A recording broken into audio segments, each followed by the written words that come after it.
life at home? What's your home like? I have a flat in Chelsea which is very dark. It's in quite a big old Victorian house, and the flat is at the back and it's very dark, and it has no natural daylight. So I Is that why you chose it? Yes, I mean that was the deciding factor. That swayed me completely. So it's very closed. It's very away from the world. Nobody can get to me, and if there was a fire, I would probably die. So it's a very insular little private borough, really. That's how I live. I suppose you live in a modern masonette, do you?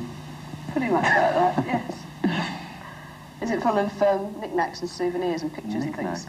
It's full of books, yes, and pictures and records, things like that. Typical things and old furniture. It's a very musty place. I'd heard that one of your former abodes was decorated with lots of framed photos of yourself and of James Dean. Yes, yes. Have you taken them with you? Mm-hmm. What? Have you taken them with you? Are they all in this? Oh, yes, yes, and I have even more now, yes. So they're all around the walls, which is a pleasant sight. You still maintain your interest in him?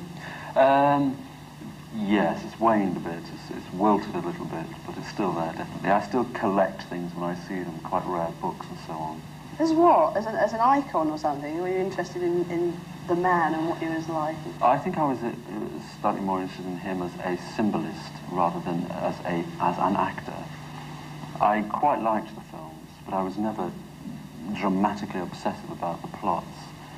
But I think as a symbolist, James Dean, I find very, very interesting thing, very interesting subject.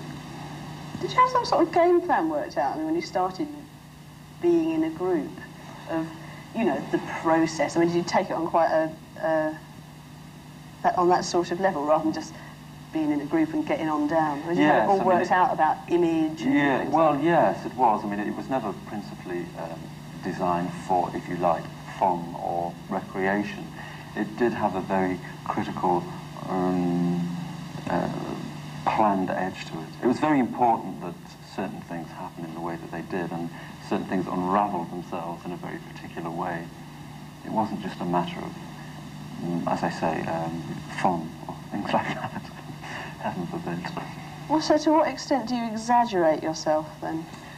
Well, none extent whatsoever. It tends to happen. I think it tends to happen with a lot of people. I think if you meet a lot of people who make records, they're really quite uncomplicated souls. So I think generally certain things about me tend to expand beyond human proportion and get slightly overblown. But it's not really something I engineer. You're rather fortunate then, aren't you? That, I mean, you're in a position where you can afford to indulge your desire to, you know, live in a dark flat, read books and watch films and things like that. I mean, had the Smiths not been so successful, would you have had to go out and get a job? Well, obviously, previously to the Smiths, I was in the situation where I would have to work if I wanted to survive in a faintly acceptable way, but I didn't work. I didn't work for years and years and years. So I never really felt that I could work, which might sound quite silly, but I never felt that I could really take a job. I blatantly refused to work and just to do somebody else's chores, because that's the way I saw it. I saw it as something that was nothing to do with me. It was just merely doing some other individual's work, and I couldn't really come to terms with that. So I did live in a very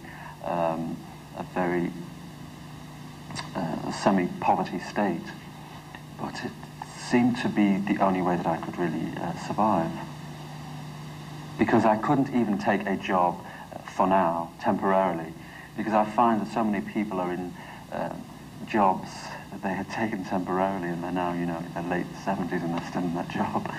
So I couldn't really do that. I couldn't go out and do anything.